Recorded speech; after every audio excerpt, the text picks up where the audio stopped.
ગુજરાત રાજ્યમાં ઉત્તર ગુજરાતમાં અને ખાસ કરીને મહેસાણા જિલ્લામાં અને એમાં વિજાપુરમાં વધુમાં વધુ જો તકલીફ હોય તો પીવાના પાણીની તકલીફ હતી અને સિંચાઈની ખેતર સુધી પહોંચાડવાનું પાણી આ બે વધારે તકલીફ હતી. પરંતુ સરકારે છેલ્લા 30 વર્ષમાં જે કામગીરી કરી છે અનેક ગામોમાં એની સુવિધાઓ પહોંચી છે, પણ કેટલાક ગામો હજી વંચિત રહી ગયા છે. એ ગામો બિલકુલ વંચિત ન રહી જાય.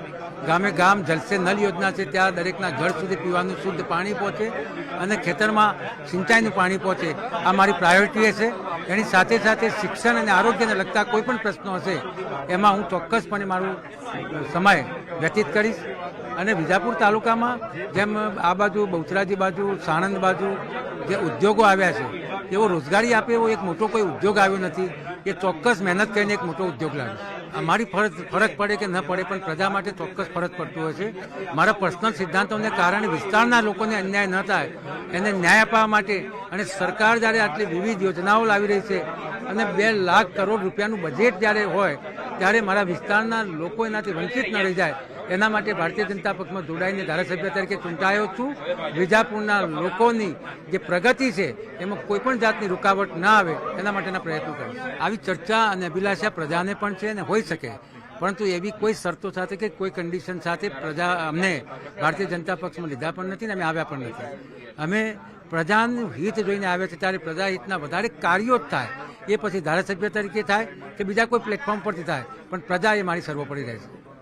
મારા ખંભાતના મતદારોએ 1960 પછી સૌથી વધુ મત મને આપી અને વિધાનસભામાં મોકલ્યો છે. ત્યારે ખંભાતના તમામ સમાજના લોકોની જે પણ અપેક્ષાઓ છે, વિકાસના કાર્યો કરવાના હોય એ ભારતીય જનતા પાર્ટીની અમારી સરકાર છે અને બમ્પર 161 ધારાસભ્યો ધરાવતી સરકાર અમારી ગુજરાતમાં જ્યારે હોય ત્યારે સ્વાભાવિકપણે જે પણ વિકાસના કાર્યો બાકી છે અમારા વિસ્તારમાં કરવાના એ ભારતીય જનતા પાર્ટીની સરકાર આદરણીય અમારા ભૂપેન્દ્રભાઈ પટેલ સાહેબ મુખ્યમંત્રી એમના થકી કરીશું.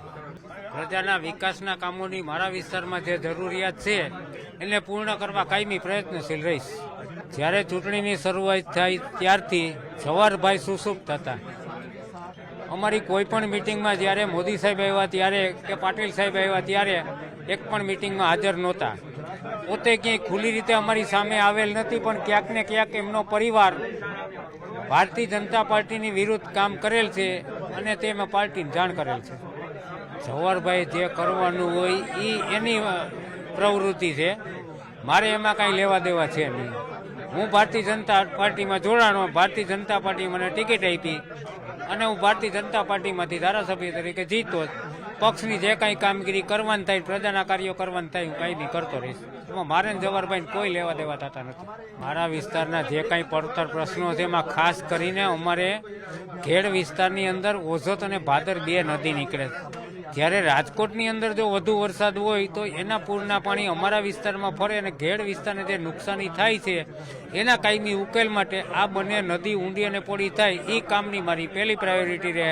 બીજા નંબરમાં ગામડાની અંદર એક ગામથી બીજા ગામને જોડતા રસ્તાઓ જે નોન પ્લાનમાંથી સરકારમાંથી મંજૂર કરાવી અને વધુમાં વધુ લોકોને લાભ મળે એવા કાર્યો કરીશ. આ બધી વાત જ હાસ્યાસ્પદ એટલા માટે મને લાગે છે કે ભારતીય જનતા પાર્ટી પાસે 182માંથી ગુજરાતમાં 156 બેઠકો હતી. આજે અમે 5 ધારાસભ્યો શપથ લીધા એ પછી 161 થઈ ગયા. 26માંથી 26 બેઠકો 10 વર્ષથી આવતી હતી, આ વખતે 25 બેઠકો આવી છે. એ સ્થિતિમાં અમને અમસ્ત થાય ભારતીય જનતા પાર્ટીને કોઈ શરતો સાથે કોઈ કાર્યકર્તાનો સમાવેશ કરતા નથી.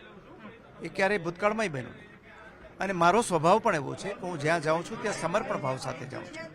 એટલે અત્યારે હું ભારતીય જનતા પાર્ટીનો સમર્પિત કાર્યકર્તા છું અને મને જે ભૂમિકા મળી છે ધારાસભ્ય તરીકેની, કાર્યકર્તા તરીકેની, એ હું આગામી દિવસોમાં નિભાવતો રહીશ.